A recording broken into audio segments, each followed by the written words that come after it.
Kesal upah mengajar selama 3 tahun tidak dibayar kepala sekolah, seorang pria mantan guru honorer nekat membakar gedung sekolah. Selain mengakibatkan dokumen penting terbakar, aksi pelaku juga menghanguskan fasilitas belajar siswa. Pihak kepolisian Polres Garut menerapkan restoratif justice karena pihak yang berperkara, yakni pihak sekolah dan dinas pendidikan setempat, sudah memaafkan pelaku. Pelaku pun kini dapat menghirup udara bebas. Dan berikut liputan lengkapnya dalam liputan khusus Ragam Perkara. Honor tak kunjung dibayar, sekolah pun dibakar.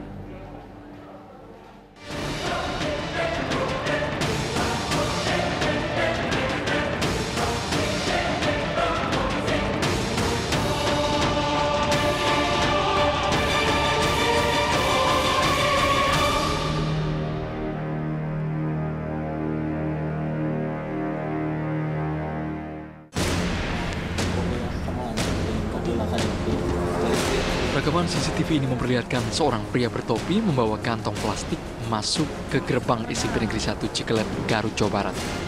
Pria ini diduga masuk ke sekolah untuk melakukan aksi pembakaran beberapa ruang kelas di sekolah itu. Terbakarnya beberapa ruang kelas dan ruang guru di SMP Negeri 1 Cikelet itu terjadi pada 14 Januari lalu. Kobaran api menghanguskan sejumlah dokumen penting, termasuk alat belajar dan perabotan di ruangan kelas.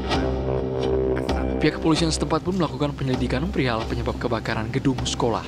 1 pekan pasca kejadian, Satreskrim Polres Garut berhasil menangkap pelaku pembakaran gedung SMP Negeri 1 Cikelet, Garut, Jawa Barat.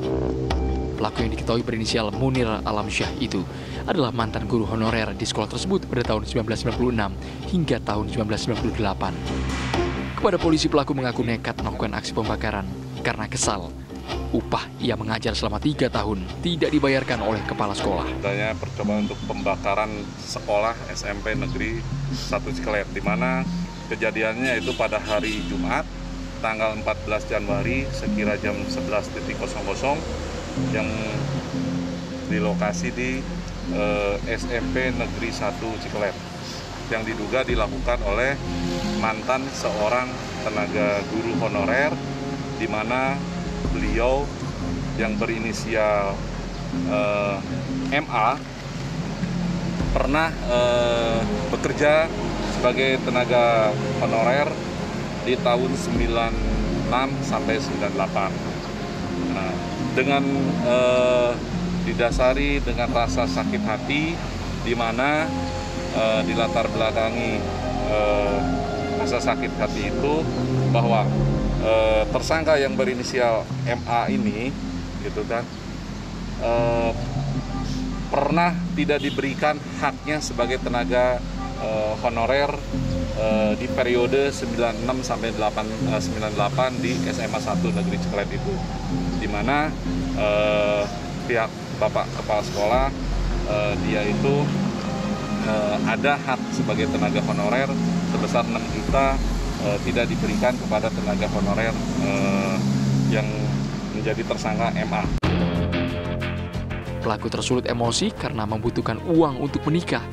Selain itu, pelaku juga sudah beberapa kali menagih kepada kepala sekolah yang menjabat, namun tidak kunjung membuahkan hasil.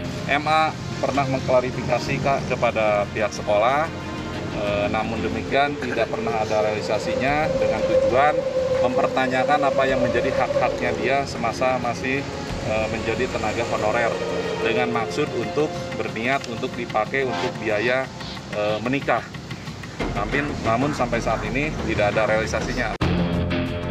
Akibat perbuatannya, Munir terancam dijerat pasal pengerusakan fasilitas negara secara sengaja dengan ancaman kurungan penjara 12 tahun.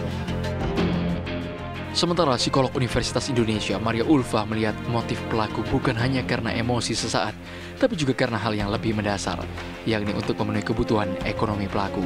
Jadi ada berbagai macam faktor yang melatar belakangi si guru ini ya.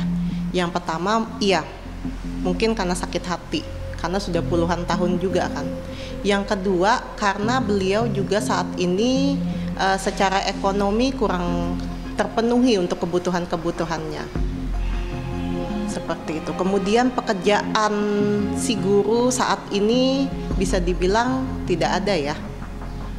Ada berbagai macam kebutuhan manusia yang harus dipenuhi.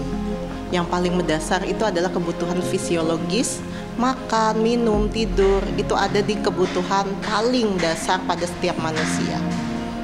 Ketika kebutuhan mendasar ini tidak terpenuhi, maka seseorang tuh bisa berbuat nekat. Contohnya, dia mengabaikan kebutuhan selanjutnya yaitu rasa aman. Dia nekat untuk mencuri, dia nekat untuk mengambil hak orang lain mungkin. Nah, kalau dalam kasus ini adalah si guru menuntut haknya yang sudah puluhan tahun. Karena memang secara ekonomi kebutuhan itulah yang mendasar. Beliau meminta haknya karena beliau sendiri pun juga membutuhkan uang itu. Akhirnya, pihak kepolisian Polres Garut menerapkan restoratif justice karena pihak yang berperkara dan mengalami kerugian, dalam hal ini pihak sekolah dan dinas pendidikan setempat, sudah memaafkan pelaku. Selain itu, pihak dinas pendidikan setempat juga telah mengganti honor yang merupakan hak pelaku yang belum dibayarkan oleh sekolah. Akhirnya terwujud sebuah kesepakatan untuk dari dinas pendidikan dan kepala sekolah serta juga pengacara dari pihak pelaku. Akhirnya terwujud sebuah kesepakatan dari dinas pendidikan memaafkan pelaku Bapak Munir Alamsyah ini terhadap tindakannya. Sehingga kami dari Polres Garut setelah menerima surat pernyataan kedua belah pihak dari dinas pendidikan dan juga termasuk dari pelaku, dari pihak pelaku, dan tentunya ini didasari dari peraturan kepolisian nomor 8 tahun 2021 terkait masalah penanganan tindak pidana berdasarkan keadilan restoratif. Psikolog Universitas